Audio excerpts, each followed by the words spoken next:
quanta gente ci sta? Buonasera a tutti e bentornati a Liberamente, variazioni e scorribande qui su Radio Libertà. Allora stasera vorremmo darvi 2 dati e una notizia e poi la conclusione chiunque la può trarre di conseguenza. I 2 dati riguardano uno stesso fenomeno che, come vedrete, continuamente in inquietante crescita, che è quello degli agenti, dei componenti delle forze dell'ordine feriti, aggrediti, oggetto di violenza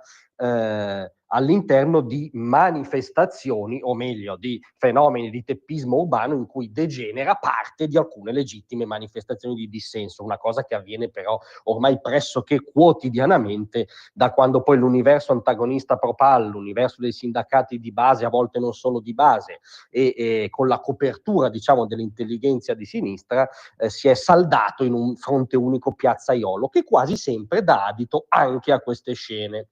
Il primo dato riguarda l'anno scorso, lo fornì il sindacato di polizia, che lo citiamo in un giorno in cui i sindacati sono sugli scudi per il millesimo sciopero generale che blocca il paese. Il sindacato di polizia però è sempre un po' un figlio di un dio minore, no? Un po' sempre meno chic, un po' sempre meno riverito e vezzeggiato nel mainstream, perché rappresenta le divise che insomma sono abbastanza urtanti all'interno di una certa buona società. Ma il sindacato ci disse che nel 2024 il fenomeno degli agenti feriti aumentò del 195,5% rispetto al 2023, cioè quasi del 200%, un aumento verticale inquietante per qualunque stato civile di cui i suoi rappresentanti in divisa sono un puntello indispensabile anche da difendere. Chi ci difende va difeso, se no siamo all'interno di una trappola che mina la convivenza. A ruota in questi giorni è emerso un dato parziale sul 2025 che si ferma al 5 ottobre e che ci dice che questo fenomeno è ulteriormente cresciuto, quello degli agenti delle forze dell'ordine feriti, del 52,6%, cioè è cresciuto quasi del 53% rispetto a un anno in cui era già cresciuto quasi del 200%. Capite che è una cosa esponenziale, non si ferma più, cioè chissà cosa succederà nel 2026, cioè ormai c'è un'aggressione sistematica a chi rappresenta lo Stato nelle strade, in piazza, nelle trincee urbane in cui questi movimenti antagonisti trasformano spesso le nostre città, un'aggressione sistematica. Poi c'è la notizia. La notizia è la seguente, è una sentenza della Corte Costituzionale che ha deciso che la tenuità di alcuni reati può valere anche quando vengono compiuti contro agenti, contro esponenti delle forze dell'ordine. Nella fattispecie la Consulta ha accolto una questione sollevata dal Tribunale di Firenze, dichiarando illegittima la norma che in automatico escludeva la possibilità di applicare questa speciale causa di non punibilità per particolare tenuità rispetto a reati quando compiuti contro agenti delle forze dell'ordine.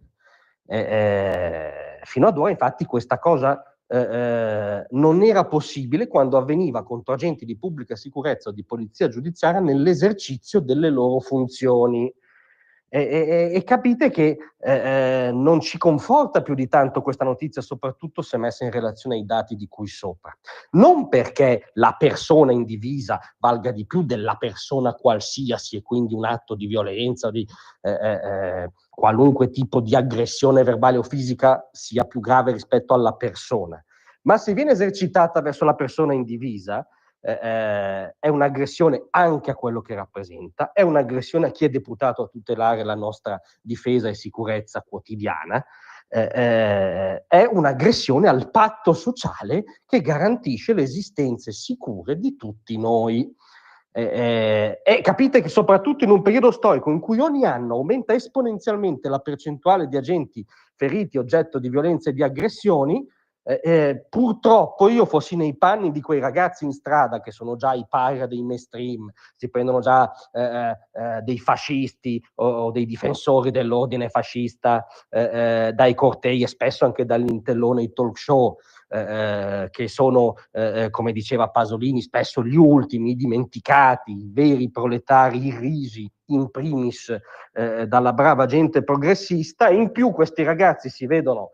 questa sentenza della Corte Costituzionale, che avrà le sue ovviamente fondamenta giuridiche, la sua tenuta formale, non discuto, però è difficile scacciare l'impressione per cui ci sono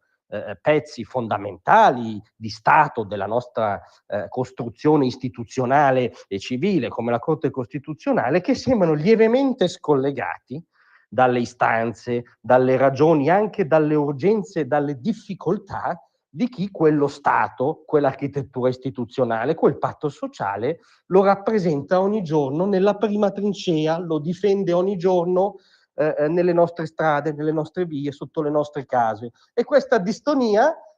francamente, no, non ci lascia tranquilli.